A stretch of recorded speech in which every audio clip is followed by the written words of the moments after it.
Oproti tomu minulejšku, jak tady byla tak jako lehce ztracená, tak to je úplně neuvěřitelný, že stačí jeden šálek a 14 dní. Jo. Podívej, to jo.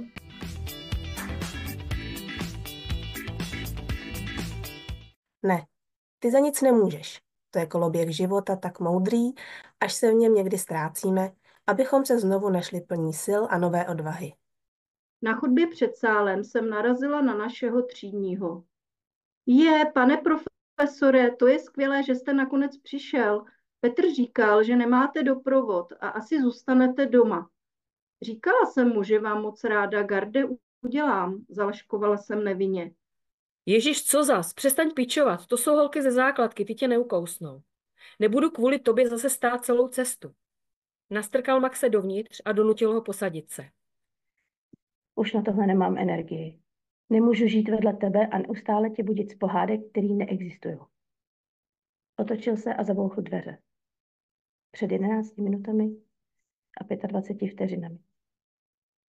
Mí rodiče měli odjakživa pocit, že bych měla pracovat jinak, lépe, více a radostněji. Zvláštní je, že já si myslím, že dělám furt něco. Nestíhám, to je pravda. Ale kde je problém, jsem zatím nerozluštila. 100krát, 1000krát si kladla otázku, proč? Nakonec se odpověď dostavila. Až se naučíš naslouchat a komunikovat sama se sebou, pak se rozvine i tvoje schopnost komunikovat v odlišné řeči s ostatními lidmi. Když tak já nemusím od vás mít nějakou zpětnou vazbu na konci, jo? Já ti chci dát, Pétě, jenom zpětnou vazbu k tomu, že jsi řekla, že nechci zpětnou vazbu. A vlastně mi to přijde jako skvělý, že jsi o to prostě takhle řekla. Že fakt jako nevím, jestli vůbec vlastně na básničky by se měly dávat zpětný vazby, protože je to něco tak jako unikátního. A ta básnička se mě opravdu jako někde hluboce dotkla a moc hezky.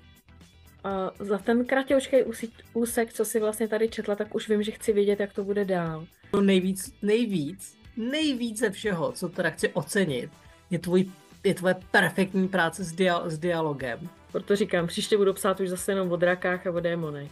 Zlatý fantasy. Já teda nevím, pokud mi Pepa nepřipomene, jaký jsem si dávala záměr a jelikož s sebou nemám svůj poznámkový blok. Velmi rád ti ho připomenu, Janičko. Mně se hrozně líbí, jak ty vemeš prostě klasickou nebo prostě běžnou věc a napíšeš ji hrozně vtipně, takže si člověk říká, to by se mohlo stát nám. Seznam priorit, vrátit se ke svojí tvůrčí činnosti / psát.